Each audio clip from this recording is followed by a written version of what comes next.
Og ordet er dit. Jo, så vil jeg sige tusind tak for invitationen, og det er jo da en rigtig stor glæde at være den første i en ny række. Tog du den der?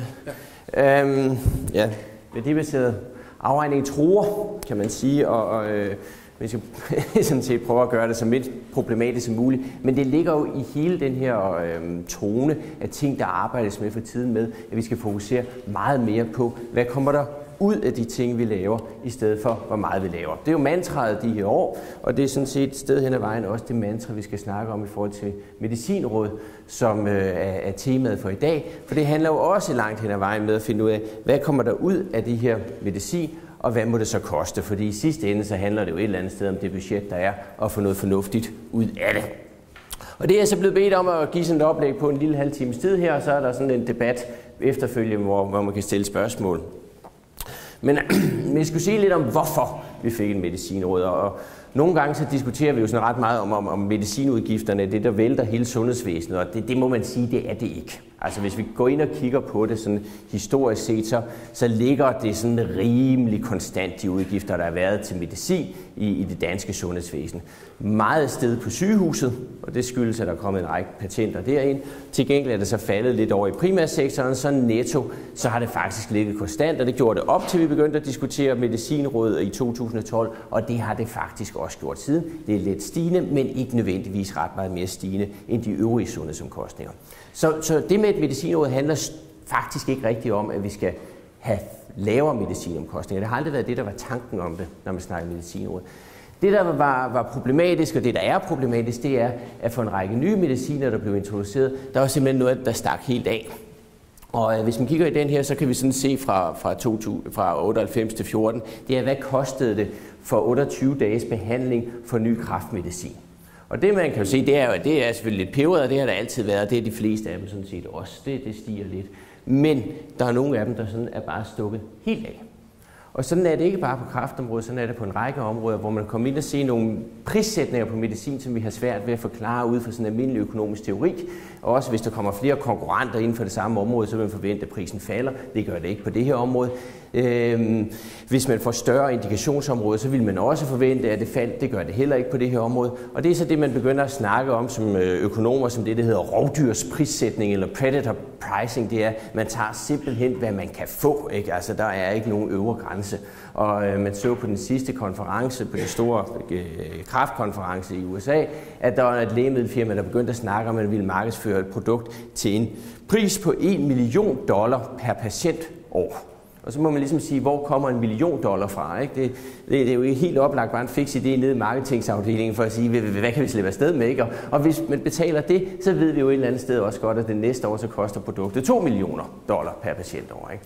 Så det er det her med at gå ind og sige, at den kontrakt, der måske var med nogle medicinalfirmaer, man ligesom indarbejdede affordability, altså det, at det kunne betales i sådan en prissætning, den kontrakt er nok ligesom stille glidet ud. I dag er der en hård prissætning i forhold til, hvad kan markedet bære, og så bliver markedet jo nødt til ligesom også komme med et modsvar og sige, hvad er det, vi vil bære?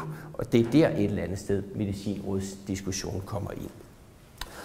Og så kommer der også ind i sundhedsøkonomiske kredse, det her er faktisk lidt forsinket, fordi det arbejde kendte vi også godt lidt tidligere, men det fik en masse offentlighed i 2015, da Clarkston og hans gruppe op omkring University of York, det var der, hvor jeg var trænet i sin tid. Han undervist var dengang, der var han en ung fyr, nu er han en ældre skaldet fyr, men sådan går tingene jo. Men han gik ind og prøvede at beregne med en meget, meget kompleks model. Altså Clarkston, han lever i lidt en modelverden, og det der ligesom sker, det er, at han går ind og følger på baggrund af de tildelinger, som NICE, altså det engelske prioriteringsinstitut, når de siger, at vi må godt give et nyt medicin på markedet, så er de også så flinke at fortælle sygehusene, hvor de skal spare pengene henne. Det er sådan lidt mere statsligt drevet sundhedsvæsen. Og det Karl han så gjorde, det var at gå ind og tracke, altså følge alle de her besparelser, man skulle finde. Hvad betød det så? For et eller andet sted, så håber vi jo, at det personale, der er på sygehuset, altså jer, også leverer noget sundhed. Ikke? Og når der ligesom skal spares nogle penge, jamen, så går det jo ud over, at så bliver der noget mindre personale. Og det Karl han fandt ud af, det er, hver gang man fjernede i det, der svarer i det engelske sundhedsvæsen til 13.000 pund, eller 100.000 kroner, så tabte man et kvalitetsjusteret leveår, som den her fælles valuta, som sundhedsøkonomer opgør sundhed i. Det er altså et leveår, hvor man sådan har det fornuftigt og godt helbredsmæssigt. Og man i NICE, så accepterer man produkter op til en 25-30, formodentlig reelt 40.000 pund for et kvarli. Så er problemstillingen jo, at hver gang man introducerer det her lægemiddel til en 40.000 pund for kvarli, altså bedre afdelinger, og når man sparer de samme 30-40.000 pund, jamen så går man jo selvfølgelig et skridt frem, men man går også et par skridt baglæns, når man skal hente besparelsen. Og det er jo sådan en diskussion om, hvor man sådan, havde man sat barren for højt faktisk, betalte man for meget for lægemidlerne i England. Og der skal man lige huske på, at England er uden sammenligning det vesteuropæiske land, der har den skrappeste prioritering. Altså accepterer meget, meget kun lavere priser, end vi gør i Danmark. Og det stiller jo så spørgsmål, når der nogle gange er begrænsede ressourcer. Hvis man accepterer fundamentet om, at der er begrænsede ressourcer, så hvis man bruger mere på noget ene, så er der jo fravalg af noget andet, og så må det fravalg helst ikke være ringere end det tilvalg, vi laver. Det er i essens det, et medicinråd prøver at skal arbejde med. Og så kan man jo så diskutere, hvornår er så noget for dyrt, fordi så kommer de her etiske diskussioner hurtigt, sætter man pris på liv og den slags, og det gør man jo et eller andet sted implicit jo, når man laver de her beregninger. Det er ikke sådan det, der er tanken at gøre op, hvad prisen er på et liv, men det er jo en forståelse af, inden for den budgetbegrænsning, hvad er så betalingsviljen et eller andet sted, når man nu skal gøre noget i forhold til noget andet. Og der er det jo klart, at hvis vi har noget, der så at sige er bedre og billigere, ikke? Det kan vi nok finde ud af at acceptere. Det er det, vi kalder en no-brainer. Ikke? Der behøver man ikke koncentrere sig for meget. Den tager vi ikke. Og hvis man har noget, der er både dårligere og dyrere, så har vi tilstående i no-brainer-land. Ikke? Det går også. Der er vi også med. Ikke? Nu er det ikke ret tit, vi ser produkter, der er ringere, men så er de til gengæld billigere. Det er ikke sådan markedsføringsmateriale. Sådan typisk ser det her, det virker kun lidt dårligere, men til gengæld noget billigere. Så det er ikke noget, vi bruger så meget tid på i praksis. Men det er jo den her, der kommer ind, hvor man har noget, der er lidt bedre, men også meget, meget dyrere. Men hvor meget dyrere må det så være, ikke? Det er jo sådan set det, man egentlig skal forholde sig til, hvis man vil lave et medicinråd. Og det er så også det, vi kommer lidt tilbage til, når vi kigger på det danske medicinråd, for de har politikerne ikke rigtig haft et stort behov for at forholde sig til, for at sige det pænt. Men det ændrer jo ikke på, at man sætter det her medicinråd i gang, og det er jo faktisk i gang per 1.1. Ikke? Der er ikke kommet nogen ansøgninger ind endnu. Jeg arbejder tæt sammen med medicinrådet, hvor vi skal følge de her ansøgningsprocesser, men det bliver rigtig sjovt, for et eller andet sted skal vi jo fastlægge det her på en eller anden måde, hvis vi gør det her. Og det skal nok blive rigtig spændende. Men det var alternativet også, ikke? Det her, det er jo de der klassiske mediehistorier, som vi så før, og det er jo sådan set dem, vi prøver at gøre lidt op med, ikke? Der kommer en eller anden ny pille, det her det er sådan mod cystisk fibrose.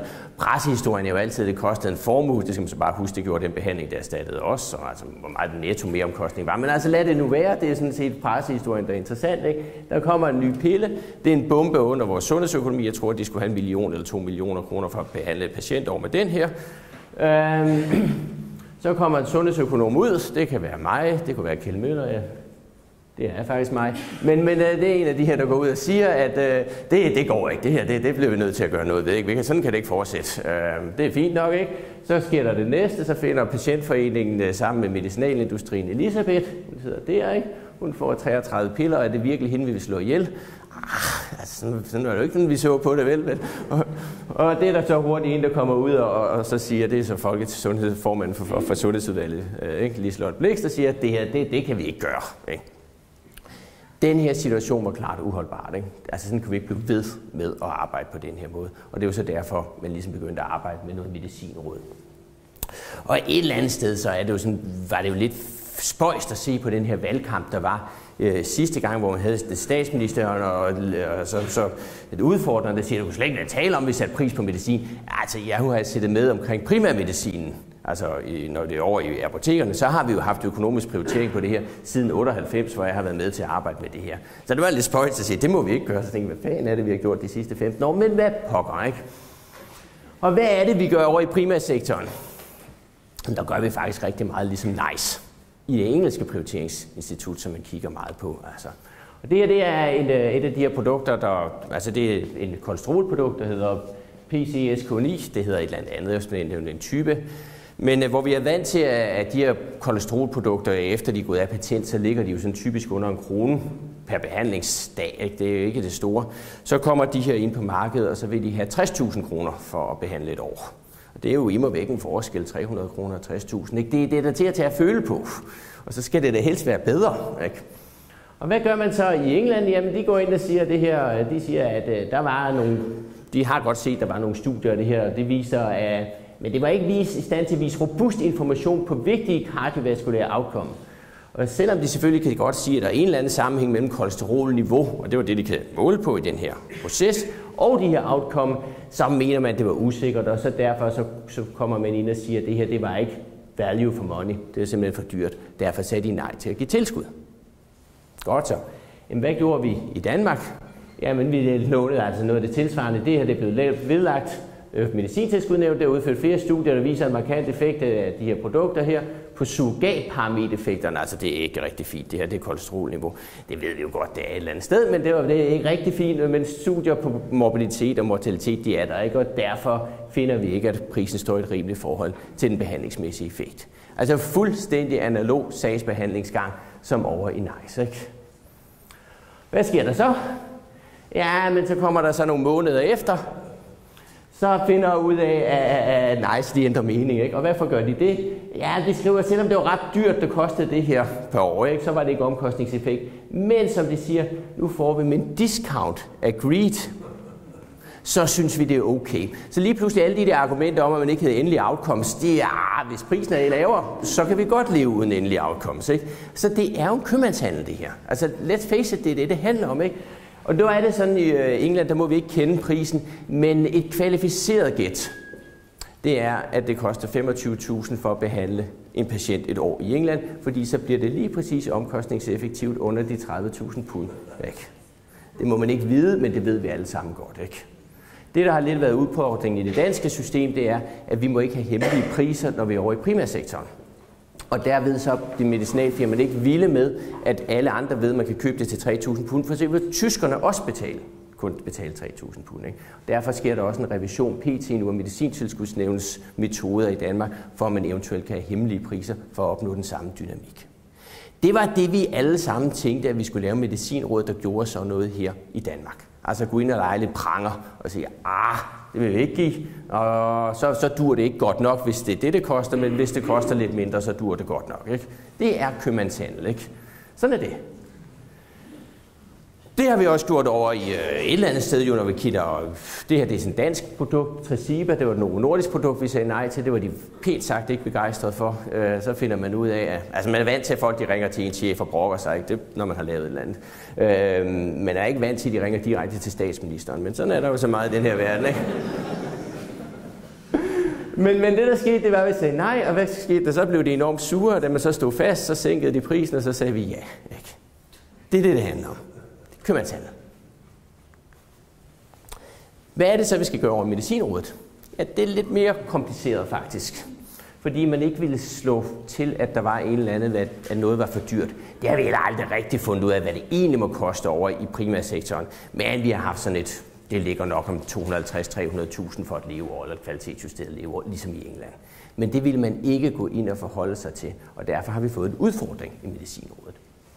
Ikke fordi, at vi ikke har haft en eller anden sammenhæng. Når vi kigger på de der hepatitis-produkter, vi har haft inde, så kom det jo i starten med, at man kun skulle behandle sådan fremskredet sygdom, hvis der var i de fremskredne stadier. Og så senere så faldt prisen, så kom det ned i stadie, ikke? Og som der også er de jo sådan set er åbne nok over og siger derude, hvis det nu havde været sådan, at det her kun kostede 50 kroner, i stedet for at koste en lille 500.000, som det kostede til at starte med, jamen så havde man jo ikke sat de her kriterier for, hvornår man behandlede. Så RADS og KRIS har jo også et eller andet sted arbejdet med den her pris i baghovedet, om end de ikke vil være ved det. Men det er jo heller ikke holdbart at blive ved med at påstå, at man ikke vil være ved det, hvis det er der et eller andet sted alligevel. Så der kommer man jo også til, at man skal gøre det. Hvor man så i England ligesom går ind og siger, så får vi, hvor mange qualia eller de her kvalitetsjusterede leveår, og så kan man så gå ind og se på, hvad det må koste i den her accepter og afslag. Så var man meget mere inspireret af en tysk model, fordi at tyskerne, de gjorde ikke det her med at sætte pris på liv, i hvert fald til at starte med. Det er jo sådan en politisk løsning, og der går man sådan ind og siger, at man i stedet for at skulle kategorisere lægemidlerne sådan fra kategori 1 til 6, og dem med stor værdi, merværdi og mere vigtig merværdi, og så lille merværdi, altså ikke merværdi negativ og ikke dokumenterbar. Ikke? Nu er det her ret uinteressant et eller andet sted, ikke? Fordi det der ligesom ikke virker, det vil vi ikke have udgangspunktet. Ikke? Og det, der har en stor merværdi, det kommer vi nok til at få, uagtet hvad det stort set koster. Ikke? Det har man i hvert fald lagt op til i de policypapirer, der er. Men det er jo selvfølgelig en diskussion om, hvad er en vigtig merværdi, hvad er en lille merværdi, og hvad må den så koste? Det er den, der står og venter på os stadigvæk, ikke? Men det gjorde man, fordi tyskerne gjorde det på den måde. Og det er deres IQVIC-institut, de havde sådan noget med betragte mere værdi osv., så kommer de ind i den der kvantificeringsproces. Så det lød enormt fagligt, og de har enormt tykke manualer for, hvordan man gør det i Tyskland, så det lå man så meget forfør af. Og så sagde man, så måtte sundhedsøkonomerne ordne det bagefter. Det man havde glemt at ligesom følge op på, selvom der lå en meget, meget tyk bog omkring sundhedsøkonomi i IQVIC, så har man aldrig nogensinde gennemført en sundhedsøkonomisk analyse i IQVICs historie. I hvert fald ikke en, man nåede at afslutte. Man prøvede at starte i en, og den tog 3-4 år, og så fandt man ud af, at det ikke rigtig duede på den måde. Fordi det krævede flere hundrede studier at lave den slags, og det kan man jo ikke, når vi har et nyt produkt. Altså så er det jo gået af patent for længe siden, ikke? Men det IQVIC i stedet for at gøre, det er, at de laver den der kategorisering, og så laver man en blackbox, hvor man beder nogle sammenslutninger af forsikringsselskaber om at forhandle en pris.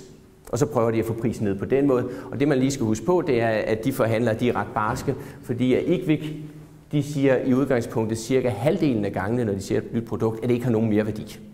Så de er ret gode til at klassificere det som ingen mere værdi. Så ved man godt, når de andre kommer til forhandlingsbordet, så er min betalingsvilje relativt lille, og så finder man en løsning, ikke? Så den der meget fine logik, den er ikke altid så fin i kanten. Men den købte man i Danmark, og så sagde man, og så laver så må sundhedsøkonomerne finde ud af det. Og det kniver der med, det kan jeg godt sige, fordi hvordan skal vi så finde ud af det? Ja, det ved vi ikke helt endnu, for at være helt ærlig, og det ved de heller ikke inde i Medicinrådet. Men vi prøver at hjælpe dem.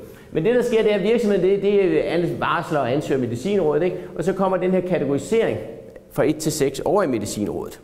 Det er sådan det, der sker. Der sker en lang proces på, hvordan det sker, nogle protokoller og PICO'er og grade-processer, og det er alt sammen, det er fint. Det er fint nok, ikke? Så kommer den i en høring i Medicinrådet, og så når man ligesom er blevet enige omkring, hvad den kategorisering er, så kommer den sundhedsøkonomiske analyse og skal lave prisforhandlingen. Men vi ved ikke ud fra hvad. Vel? Og det er der, det bliver svært, ikke? Og så kan man så ligesom sende det til ibrugtagning eller ej. Den her proces er enestående i verden. Sådan, altså det er jo herligt at være forgangsland for noget, ikke? Men det gør så også nogle gange, at det kan være lidt svært at få det til at fungere, eller i hvert fald, vi skal ligesom have oparbejdet nogle praksis for det. Men altså den her proces, det er, at man skal sende 12 uger før positiv opinion for EMA, så kommer der en dialogmøde omkring det her, det skal gøre. Så skal man sende en foreløbig ansøgning, og så laver man sådan en masse komparator på, hvad det skal indeholde, den her ansøgning, hvorfor nogle outcomes skal der måle på, hvordan må man måle det. Det beder man så firmaet om at gøre. Så får man en foreløbig ansøgning, og den kommer man så til noget, det bliver sådan en endelig ansøgning, og så kommer der den her diskussion omkring kategorisering, om det skal bruges osv. Alt det her, det går meget fint. Det er først hernede, sundhedsøkonomien egentlig kommer ind, ikke? Det kommer ind meget, meget sent i processen, ikke? Men hvis vi kigger på det kliniske, så går det sådan set meget godt, ikke? Der bliver man alle outcomesene, de skal vægtes i sådan kritiske, vigtige og mindre vigtige. Og det så sætter man 1, 2, 3, 4, 5, 6, 7, 8, 9. Jeg ved ikke helt, hvorfor man har en 3-vurdering på hver af dem, men altså i virkelighedens verden er de kritisk vigtige eller mindre vigtige. Det er sådan, om det er. Så skal man sådan have en diskussion om i det der dialog omkring, hvad for nogle studier må man bruge til at dokumentere det her med. Så skal man have en diskussion om, hvorfor et sammenligningsgrundlag. Det er jo nogle gange et problem, når man, hvis i et land er det testet mod et produkt, som man ikke bruger i Danmark osv., så skal man jo ligesom sikre sig, at det er sammenligneligt. Så skal man møde med firmaet om at godkende det her, og når man sådan ligesom har godkendt det her, det protokol, så er det den røde tråd, ikke? Og så skal der udarbejdes et PICOS, altså de her patienter, inklusionskriterier, komparator, og hvorfor et outcome-mål det skal være for hver af de her ting. Så det er sådan en proces, og det er alt sammen, som forventes at gå meget, meget, meget hurtigt. Det bliver også spændende at se, hvordan det kommer til at ske i praksis. Men det er noget, det tror jeg sådan set. Og så godkendes det af rådets formandskab, og det er så den her ansøgning. Intet har med sundhedsøkonomi at gøre endnu. Det her kunne lige så godt være sket i RADS, og det var formodentlig blevet RADS-processen, hvis det ikke var blevet medicinrådsprocessen. Det her er rent klinisk, ikke? Og på outcome, der har man så været inde og sige, hvad er det, man gerne vil måle på? Altså det er jo ordet i outcome, ikke? Det er, man har sagt, det er dødelighed, det er alvorlige symptomer og bivirkninger, livskvalitet og ikke alvorlige symptomer og bivirkninger. Altså for en sundhedsøkonom, så lugter det her med dødelighed og livskvalitet, og de her ting kommer i bund og grund smide ind under livskvalitet, eller i hvert fald kortvarig livskvalitet. Det er det, vi ganger sammen til en QALY. Så jeg plejer nogle gange at kalde det her for den komplicerede QALY. Men det er meget, meget forbudt at bruge ordet QALY, for det har man politisk set sagt, at det må vi ikke. Så det er noget af det, hvordan vi skal håndtere det i praksis. Det ved vi ikke.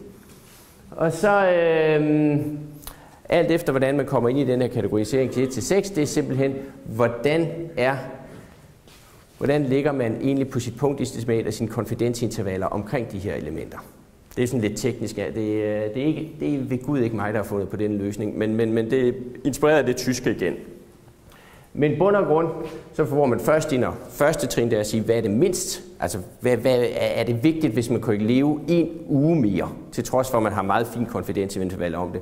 Er det så et relevant mål? Der bliver så lige en sagt, nej, det er det ikke. Der bliver nogle grænser for de her ting, der skal være i orden. Og så skal man ligesom sige, at der skal være nogle head-to-head-studier, randomiserede kontrollerede studier, og hvis der ikke er det, så må man prøve at se, hvad man kan slippe afsted med, men så vil man ofte blive nedgraderet af sin evidens. Det følger sådan set også de almindelige grade-terminologier. Og så er der de her fokuserede spørgsmål. Så kan man gå ind og sige, at man er høj, moderat og meget lav aktivitet osv. Og så får man sit alt efter i den her grade-proces dokumenteret om, hvorfor et niveau man har sit evidensniveau, og på baggrund af det kan man så gå ind og se, om man har et højt dokument, lavt eller moderat. Og så sker der en kategorisering. Det er det mest spændende. For nu har vi så fundet ud af, hvad alle de her grades er, og vi har fundet ud af, hvordan de her konfidensintervaller ligger, og vi har fundet ud af, hvordan det sådan helt er. Og så sker der, som der står i processen, herefter sker der en kvalitativ og kvantitativ proces, der giver det endelige resultat. Godt så. Så nu har vi arbejdet rigtig længe for ligesom at komme hen i et eller andet, hvor vi ikke helt præcis ved, hvad det er. Men der kommer en kategorisering. Det er altså heller ikke noget, vi ved eksakt, hvordan det kommer til at ske. Det er work in progress. Lad os nu bare være helt ærlige, ikke? Og det er også noget spøjs noget med de her konfidensintervaller et eller andet sted. For livsforlæggelse, der siger man, at der er sådan en konfidensinterval, det må så ikke række ind over 0,85, hvis det skal være en etter. Godt så. Og sådan tænder man, så ryger man sådan nedad, ikke? Og tilsvarende kan man ligesom have på alle de andre. Det der bare er, når man sådan ligesom, og så siger de, det er ligegyldigt, at man bruger relativ risk, odds ratio og hazard ratio. Altså som en, der har læst lidt statistik, så gør det sgu lidt ondt i kroppen, men okay. Det er jo ikke helt ligegyldigt, vel? Og det er jo heller ikke helt ligegyldigt i min bog, at hvis man nu siger, at man får nogle patienter til at løbe 4 måneder i stedet for 2 måneder, så synes jeg et eller andet sted, det er mere spændende at få folk til at leve for eksempel 2 år i stedet for 1 år. Men det giver jo samme oddsratio, ikke?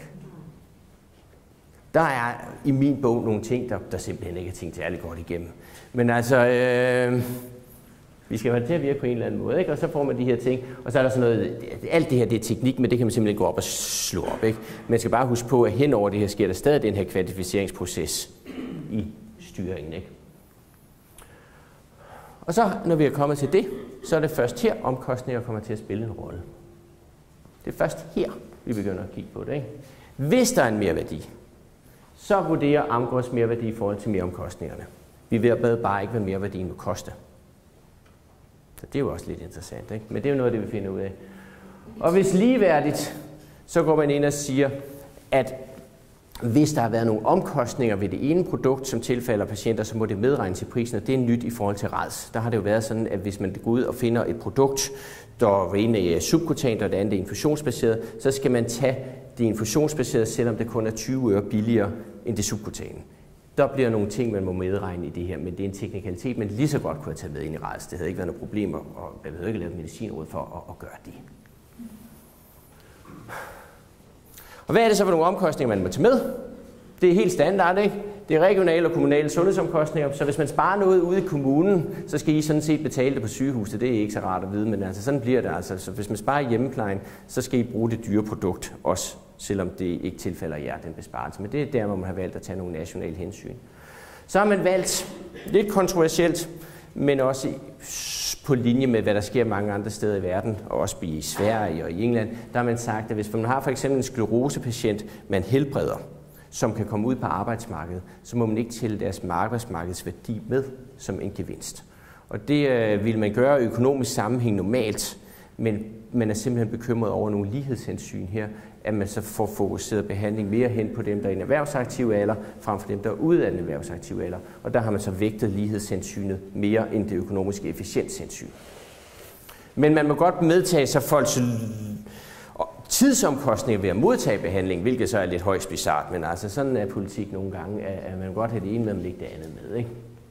Tidshorisont, der har man sagt, at tidshorisonten for behandling, det skal være den samme, som man måler på ved kategoriseringen. Og det bliver også noget spøjs noget, fordi mange af de her konsekvenser ved behandling, det vil jo sådan set være undgået indlæggelser ude i fremtiden. Og det er jeg ret sikker på, at det får vi ændret snart. Det her, det kommer til at stå på en anden måde, fordi ellers kan vi ikke lave de her beregninger i praksis. Og så skal der laves en kasseanalyse, så skal man gå ind og lave nogle budgetkonsekvenser. Det her, det er bund og grund ret standard. Så finder vi et eller andet beløb. Det vi bare ikke ved, hvad vi skal, det er, hvad vi skal bruge det beløb til. Okay? Fordi der ikke er nogen, der forholder sig til, hvad må det koste. Og det bliver en syretest på det her, og jeg er helt sikker på, at de medicinalfirmaerne vil gå ret hårdt ind til at starte med at sige, vi giver os ikke en 5 øre for at se på, hvor stærkt er det her egentlig til at sige nej, når det kommer til stykket. Der bliver nogle ret spændende cases. Vi regner med, at de første cases kommer ind til marts, april, måske maj. Så det er først der, vi begynder at få nogle erfaringer. Vi har slet ikke nogen erfaringer endnu, og vi har ikke nogen viden om, hvad der er grænseeffekten. Og når man så lige skal huske på alt det her med Medicinrådet, så skal man huske på, at det var 1 af 7 prioriteringskriterier, som man politisk set gik ind og sagde. Man sagde, at det skulle være sådan, at der skulle være mere sundhed for pengene. Det er jo et kriterie, ikke? Men der skulle også være faglighed, der skulle også være uafhængighed, der skulle være åbenhed og hurtige brugtagninger, der skulle være adgang til behandling. Og det er klart, at en række af de her kriterier med, at for eksempel der skal være adgang til behandling, og at vi skal have mest sundhed for pengene, som vi får nogle gange ved at sige nej, det vil være en konflikt, ikke? Og hvem skal så bestemme? Er det adgangen eller mest sundhed for pengene? Det ved vi heller ikke præcist endnu. Og man skal huske på, at hen over det hele, så ligger der en fri ordinationsret. Ikke? Men der lugter også hen af, at den bliver så et eller andet sted jo, at det kommer til at tages ud fra afdelingens budget, hvis man de facto afviger, ikke? Så kan man godt gå ned og hente noget medicin til 500.000. Man skal bare huske at lade en sygeplejerske stå oppe i apoteket, hver gang man går ned med sin behandling, ikke? Og så på den måde, så bliver der selvfølgelig nogle rammer for, at det er frit inden for visse rammer, og det kendetegner jo sådan set også arbejdet i dag. Det er jo også frit inden for nogle økonomirammer. Men vi ved ikke, hvordan det kommer til at ske i praksis. Og langt hen ad vejen, hvis jeg skal være ærlig, så tror jeg, at man kommer til at bruge det her i første omgang meget mere til at sanere en række af de her rædsanbefalinger, vi har i dag. Altså i dag, vi skulle ind og kigge på en række af de her kræftanbefalinger osv., så har vi jo 4. linje, 5. linje, 6. linje, nogle gange 7. linje behandling. Så er jeg ret sikker på, at det første, man vil bruge det til, det er til at gennemgå en række af de her behandlingsvejledninger, vi har, til at sige, hvad har vi egentlig af pikord på de her 6. linje og 7. linje behandlinger. Og det vil nok hurtigt vise sig, at der ikke er så meget evidens bag en række af dem. Og så tror jeg sådan set, at der vil ske en sanering i forhold til det, mere end, og det vil være den umiddelbare konsekvens, man vil mærke Medicinrådet langt mere, end der bliver sagt nej til ret meget i første omgang. Det var sådan en intro til det, vi står med nu, uden viden, forstået på den måde, at vi samarbejder med dem, men altså, vi har jo ikke fået nogen ansøgninger endnu, så vi ved jo ikke præcis, hvordan det skal gå, og det ved vi formodentlig heller ikke det første års tid, men så vil der komme en eller anden proces omkring, at vi får nogle arbejdsgange, der formodentlig gør os lidt klogere på, hvordan det her vil ske i praksis. Så er der budt op til spørgsmål.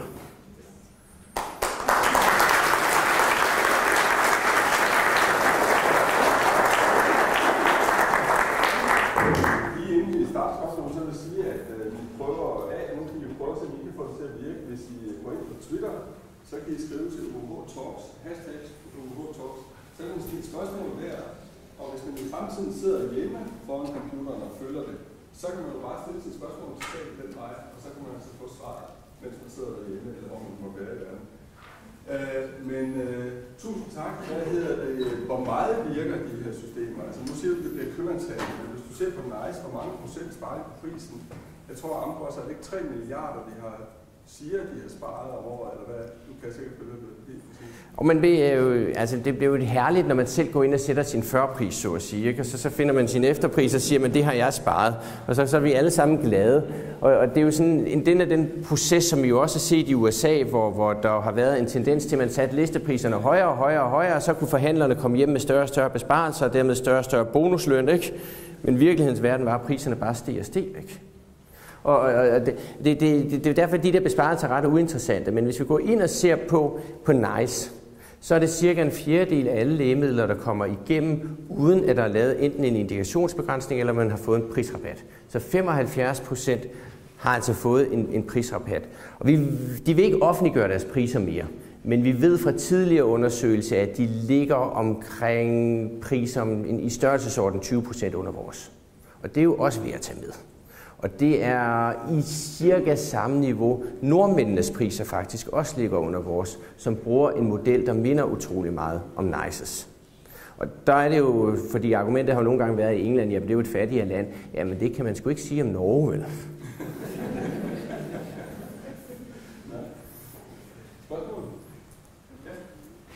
Jamen tak skal du have. Det lyder til at blive en rigtig udfordring. I har jo det problem, at det vi studerer på det her fase 2-data, det er fase 3-data, hvis I er heldige, som jo er højt selekteret materiale. Har man overvejet i den her proces her, at man rent faktisk skal knytte tilladelse til nye lægemidler til, at der skal laves danske fase 4, eller hvis der er noget sammenhæng med, så i hvert fald en national rapporteopgørelse, som vi jo har alle gode muligheder for, netop for at sikre, at vi for det første vi egentlig får det ud af det, vi får ud af det, men også rent samfundsøkonomisk bruge penge fornuftigt. Om der er nogle diskussioner omkring, hvordan kan man protokolleret i brugtage nogle ting. Det, der er sådan en udfordring, det er, hvis vi kigger lidt tilbage historisk, hvad har vi så fået ud, altså videnskabeligt ud af de protokollerede i brugtagelser, der har været. Det må man nok diskutere, at det er svært rigtigt at konkludere ret meget ud fra dem, når man så kommer senere hen i forløbet. Ikke? Og jeg har været med til at lave noget på de her leverkraftprodukter i sin tid, fordi den kiggede jeg helt på i noget, der hedder under bilag 9.2a-B i Kræftplan 2. Der lavede vi så nogle ting, ikke? De brugte dem ikke til ret meget, men så fulgte jeg faktisk op på senere, om der havde været nogle besparelser på sygehusindlæggelser og den slags. Og det fandt vi så ud af, at det havde der faktisk været. På det tidspunkt er produktet stort set ved at krydse af patent, ikke? Fordi at det tager bare rigtig lang tid at få samlet data og få i gang sat osv. Så det bliver hurtigt også nogle teoridiskussioner, der handler om, at vi vil gerne have en besparelse, men kan vi hente den så 10 år senere? Og så har der været en meget stor diskussion om, skulle man lave sådan noget value-based pricing, ligesom det her værdibaserede styring, hvor man går ud og siger, jamen ved hvad, I brugtager det bare, og så de, der responderer, eller de, der overlever, eller så videre, dem får I penge for, de andre får I ikke penge for. Det startede englænderne med at gøre. Og det var medicinalfirmaerne faktisk ret interesseret i. Problemet er bare, når man så skal opgøre det til sidst, hvem der overlevede, hvem responderede, så bliver sagsomkostningerne så afsindigt store, og diskussionerne, og har I registreret på noget, der er troværdigt, at man i sidste ende bliver nødt til at betale den fulde regning alligevel. Så der er mange af de der mellemløsninger, der overvejes, men man må bare sige, at erfaringerne udefra den sådan omgivende verden, det er, at de steder, hvor der er muligt at få en besparelse, det er på introduktionstidspunktet, hvor man går efter en eller anden rabat. Altså, det er købmandskabet, der fungerer pt. Men jeg er sådan set meget lydhør for, om der kunne være bedre modeller derude. Vi har bare ikke rigtig nogen i skuffen. Jeg vil først lige sige tak for så underholdende og oplysende foredrag. Og så synes jeg, det er betryggende, at det er sådan en som dig, der er kommet ind i det her. For jeg tror, det er den form for debat, der er manglet. Jeg kunne godt tænke mig, at du sagde selv, at sundhedsøkonomi kommer sent. Jeg kunne godt tænke mig, at vi som klinikere og plejeklinikere kom meget før i med spørgsmålet, hvilken ændring skal der til, før vi synes, at det er meningsfuldt. Og i de studier, jeg ser, er der aldrig nogen, der har taget stilling til det. Man regner på, hvilken styrke der skal være i studiet. Men vi har aldrig på forhånd blandt eksperterne taget stilling til, hvad der skal til, for at det er bedre end det, vi har i forhånd. Ja. Det er en opfordring, ligesom men jeg tror, at jeres institut kommer til at spille en meget stor rolle i det. Så stort kom til dig. Jo, tak skal du have. Ja, jeg tænkte, jeg tænkte, kunne man bede firmaerne om at sende nogle analyser ind til start til jer? Det har man jo prøvet på i Medicintilskudsrådet. Man forlanger nogle sundhedsøkonomiske analyser fra firmaerne, så vi egentlig får leveret noget fra starten af, hvordan de ser det. Altså, vi er jo ikke myndighed, og jeg har sådan set aldrig nogensinde... Altså, det der sker, det er, at man søger med tilskudsnævnet, og ligesom man også søger medicinrådet, og så hvis de synes, at det er lidt bøvlet, så kontakter de mig, og det har de så gjort en del gange, og det har jeg været taknemmelig for. Og det er jo det, vi mangler lidt, det er at tage den her, altså de her sundhedsøkonomiske analyser, de kan sende til os. Fordi det vi har sendt, eller det vi som system, ikke mig, men altså som medicinråd og system, har bedt dem om at levere på sundhedsøkonomien, er jo pænt sagt næsten en umulig opgave, det vi ikke har krævet, og hvad skal de gøre det i forhold til, ikke? Og der må vi jeg er ret sikker på, at om et år eller 2, så kommer Medicinrådet til at ligne mere tilskudsnævnet. Det er bare en modningsproces. Fordi man vil finde ud af, at det er simpelthen for svært, og det er for uigennemskueligt, og det er svært at lave åbenhed omkring de her ting, hvis vi ikke har nogle stærkere kriterier omkring tingene. Og vi har lige siddet og lavet service-check på medicintilskudsnævnets processer, på sundhedsøkonomi og skrevet nye retningslinjer og alting. Og der blev vi sådan enige om, at vi synes det var fjollet, at vi havde 2 processer for 2 typer lægemidler i et lille bitte land, og så blev vi enige om, at det blev altså dem, der kom til at tilpasse os, i stedet for modsat vej. Så vi håber, at det går den vej, ikke? Det er bare fordi, vi har faktisk firmaer, der har faktisk en rigtig stor kapacitet til at kunne lave mange af de her ting, og gøre ting for os på forhånd. Så derfor så tænker jeg, det kunne vi udnytte. De vil gerne lave det hele for os. Og så skal vi sådan set bare kontrollere det, og det er det, man gør alle steder i verden, og det bliver det også på sigt her. Men vi kan jo ikke bede dem om at lave det, hvis vi ikke kan sige klart, hvad vi vil have. Det er jo det, der er udfordringen, ikke? Der er et spørgsmål på tweet, der er lidt i forlængelse af det. Hvad er krav vil rådet stille til omkostningsdata, og hvad må behandlingen koste? Det tror jeg, du har det inde på, men personaleforbrug på sygehus og ude i kommunerne. Ja, altså det der vi kalder en klassisk Drummond, det er fordi, at Drummond det er sådan den standard tekstbogen for det, ikke? Og det er sådan, at man må bruge materialer og lønmidler osv. Man må også tage patienternes transport med et eller andet sted, hvis man må også tage hjemmeplejen med. Altså man må sådan set tage alt med i pakken. Det er ikke noget, der i praksis kommer til at betyde ret meget på de fleste hospitalslægemidler. Der bliver det mere nogle ting omkring for eksempel infusionsmetoder eller ikke infusionsmetoder, det vi har set pt. Og der vil jeg så sige, at vi lavede engang en opgørelse, hvad koster det egentlig at have en infusionspatient inde relativt til en, der kører subkutant, og det er i størrelsesorden en små 10.000 kroner per patient mere per år. Og det vil så sige, at hvis man så har et produkt, der så er subkutant, men koster 6.000 mere, jamen så kan vi så vælge det i stedet for at skulle vælge det billigere infusionsbaserede. Men det skulle man altså vælge jævnfør den konkurrencelovgivning og kammeradvokaten, vi har i dag. Og det vidste vi jo alle sammen godt, det var lidt uhensigtsmæssigt. Så det giver en vis fleksibilitet i det. Det kunne vi sagtens have gjort under reds også. Men nu vælger man så at gøre det i forbindelse med at lave Medicinrådet. 2 sidste spørgsmål. Det ene er fra Per, og det andet bliver fra Per derovre. Ja, jeg arbejder inden for Piraten Parti, som også nævnt for lidt af eksempler. Der er i virkeligheden plads til forbedring i det område. En af de ting, som kan bekymre mig lidt, det er, at du siger, at vi skal stille nogle større krav til de her medicinfirmaer, altså for at lave pris. Jeg tror, at Danmark er lidt for lille et område til, det har nogle effekt på de firmaer, vi prøver at forhandle. Jeg kan ikke forstå, hvorfor man ikke, hvis man godkender medicin i mere, også laver forhandling af pris i mere. Så det er på det europæiske plan, at man fik den samme pris, i stedet for at Spanien får en tredjedel af vores pris, fordi de er 3 gange så store. Ja. Jamen, jeg synes jo, det ville være fint, hvis man kunne gøre sådan noget i Europa. Det må man jo bare konstatere, at der er rigtig mange traktatsforhindringer til, så det tidspunkt, man ville kunne gøre det på, det ligger i hvert fald ikke. Det er nok ikke i min aktive karriere som sundhedsøkonom, vel? Men altså, jeg er da enig med dig, på sigt burde det jo være sådan, at et EU-system også kunne håndtere sådan noget, ikke? Men det er vi bare meget, meget, meget langt fra. Og der er traktater og teknikaliteter, der hindrer det. Og så kan man jo så sidde og sige, skal vi så sidde og vente 30 år på, at det kommer på plads, eller bliver vi nødt til at gøre noget her nu? Og angående at være for lille, så må man jo bare konstatere, at vi er jo ikke mindre end Norge. Og de kan godt, ikke? Men jeg synes også, der kunne være noget fornuftigt, og vi har også samarbejdet med Nordisk Råd om, kunne vi slå os sammen som Sverige, Norge, Finland, Island, sådan nogle lande, den sags skyld Grønland, som også har sit eget indkøb. Dem kunne man måske hjælpe lidt, hvis vi gik ind og slog os sammen. Man må også bare konstatere, at der er en bid vej endnu, men jeg tror, det er langt mere plausibelt, at vi går en nordisk vej frem for at gå en europæisk vej inden for min aktive karriere. Sidste spørgsmål, tror jeg. Så er det. Tak for et spændende foredrag. Da vi ansøgte til pris, der var det lærerne, der skulle ansøge. Nu er det firmaer, som skal ansøge, men der er samtidig også været nogle snak om, at lærerne også kan ansøge Medicinrådet. Er der nogen facit på det? Nej, men altså det der ligesom er, det er jo, at Medicinrådet vil tage de nye produkter, ikke? Og jeg er ikke så bekymret for Medicinrådet, altså medicinalfirmaerne nok skal ansøge, men jeg har heller ikke nogen forestilling om, at hvis af en eller anden grund de ikke gjorde det, at man så ikke ville sagsbehandle et nyt produkt alligevel, så gør man det jo bare. Ikke? Men formelt set er det Medicinrådet. Og det hænger jo sammen med, at det er jo dem, der skal levere de her data. Det er jo et stort arbejde, der ligger over til den ansøgende kliniker og skulle lave de her PICO og alle de her ting. Det har de jo firmaerne til. Så processen er jo lagt op til, at der er nogen, der har kapaciteten.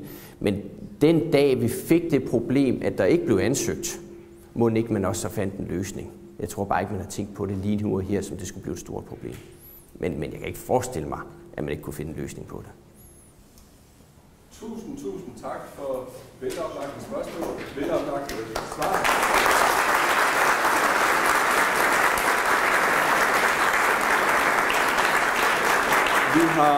Vi har byttet et glas kodimagnyl til noget flydende, og sparet lidt på morgenstuegangen. Tusind tak til jer alle sammen for at dukke op.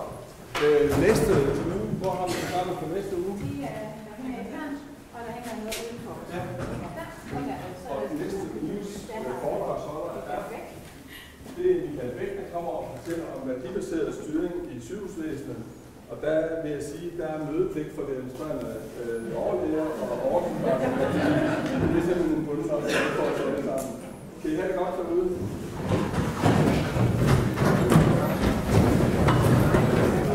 Det har været meget sjovt. Jeg er jo i York i år.